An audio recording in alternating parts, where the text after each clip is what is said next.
Have you ever found yourself scrolling on your TikTok and Instagram all day instead of focusing on your goals? What if I told you na ang key para ma-achieve ang dream life mo ay nasa ability mong mag-resist ng temptation? Hi, my name is Camille Neri and I'm your newest online Filipina bestie who reads powerful books so that you and I can improve our life. And in this video, I'm going to teach you the actionable steps that I learned from this powerful book na ginagamit ko na rin sa life ko ngayon. Number 1, every time you feel tempted, remember what you really want in the first place. Example, may nakita kang chocolate sa ref nyo sa bahay. Diba, one thing na sasabihin mo sa isip mo is, kakainin ko ba to or hindi? Nagda-diet ako ngayon. If you manage to resist that temptation, good for you. But, let's be honest, kasi most of the time, you give in sa urge mo kasi nga, girl, wala kang disiplina. You need to add another statement sa reasoning mo. You must have the ability to remember what you want. Kakainin ko ba to or hindi? Pero, I really want to fit in my old clothes. I want to look good sa mga damit na binibili ko. Ayoko nang mahirapan pa the next time na aalis ako ng bahay. I really want to be confident with how I look. And if I lose some weight, I'll be confident to date. I'll be more healthy and energetic. Kasi hindi na ako mabibigatan sa sarili ko. Girl, always remember na kapag may clear reminder ka of what you really want, mas mariresist mo ang temptation. Ako, based on my personal experience, diba, since I'm a self-employed content creator, wala akong sarili kong boss na nagsasabi sa akin na I need to do all these things sa araw-araw. I have to find ways to make money on my own. I have to reach out to brands on my own. And wala akong deadlines unless I set them for myself.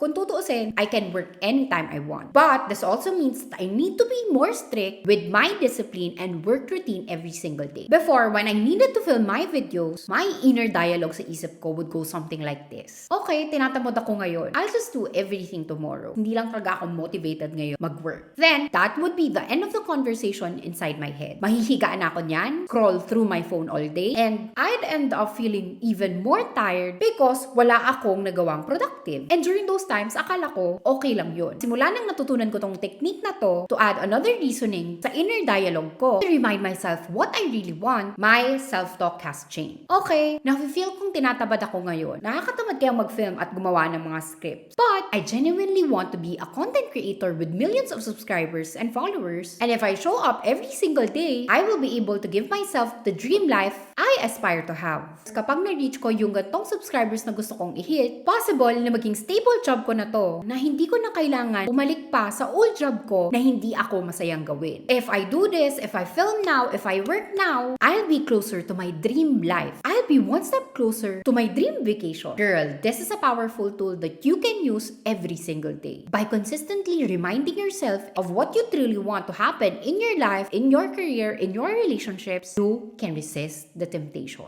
Halimbawa, nakita mo that the bag you've been wanting is on sale online. However, tight yung budget mo kasi grabe kang mag-overspend. And you still have bills to pay. To resist that temptation, okay, etong dream bag ko na to, do I really want to buy it? Because I promised myself that this time, I would get my finances in order. Or you can say something na, I'm saving for my dream vacation for my family, which matters even more. So, I guess I'm not buying the bag this time. Exit the shopping app and shift your focus onto other things. Another great example would be, you have a big project due next week. Pero may bagong series na lumabas sa Netflix na natitempt kang i-binge watch. Para ma-avoid mo ang temptation na yan, remind yourself this. Should I watch this series or not? I really want to get promoted. And I've been wanting this opportunity for a very long time now. I really want to submit the best project. You pause for a moment, get up, and you do the work. Girl, it is important to remind yourself of what you really want to resist the temptation because it provides clarity and direction na mag-guide sa actions and decisions mo, especially during challenging times when setbacks can easily lead to discouragement.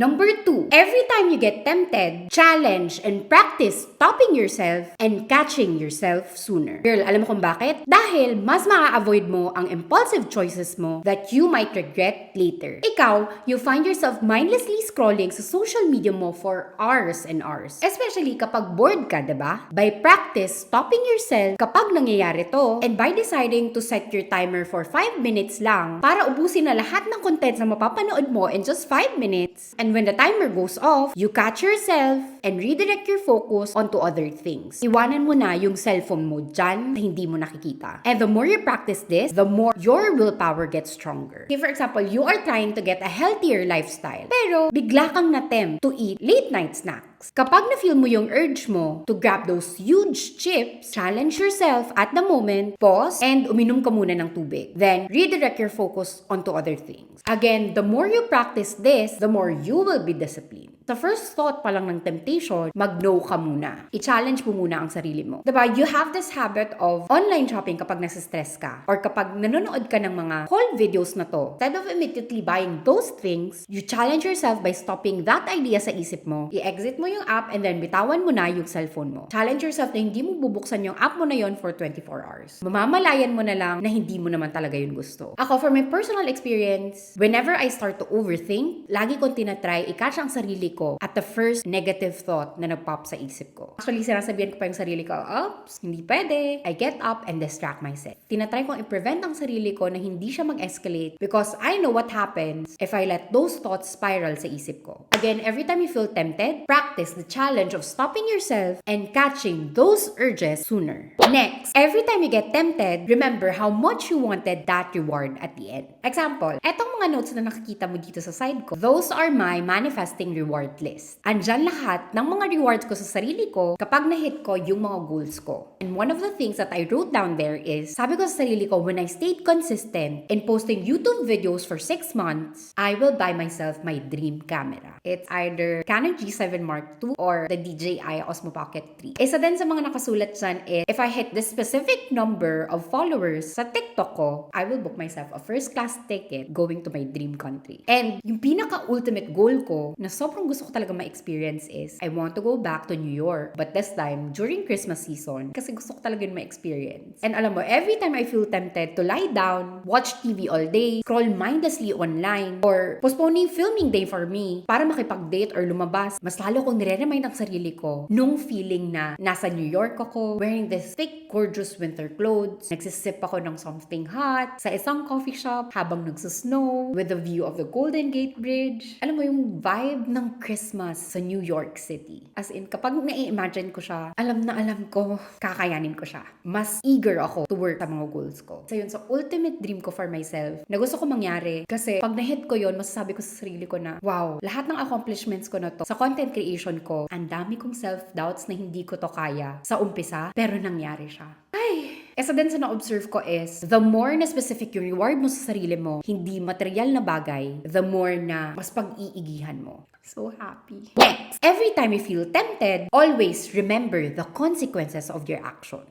Ako, whenever I feel tamad to do my content creator-related work, lagi ko nang nire-remind ang sarili ko na kapag hindi ako nag-work ngayon, mas lalong hindi ko ma-experience yung ultimate dream ko to go back to New York on a Christmas day. And hindi ko ever ma-experience yung feeling na nakaupo ako sa isang first-class airplane ticket papunta doon sa dream country ko. Hindi ko ma-experience yung dream vacation ko going to UK, meeting my favorite YouTuber there. Sinasabi ko sa sarili ko, kapag hindi ako nag-film ngayon, mas lalong hindi ko ma-reach yung target number of followers ko sa mga social media accounts ko. Mas konti yung chance ko na makita ng mga brands kasi hindi ako consistent, mawawalan ako ng income, and worst case scenario, kapag nagtamad-tamad ako, babalik ako sa old job na hindi ako masaya. And I don't want any of that to happen. So, just to recap, here are the things to resist your temptation para makomplete mo yung dream project mo. Every time you feel tempted, remember what you really want in the first place. Practice the challenge of stopping yourself and catching yourself sooner. Remember how much you wanted the reward at the end. And last but not the least, always remember the consequences of your actions. Always remember that progress is good, but give yourself more challenging goals. So I hope you enjoy our video today. See you next week!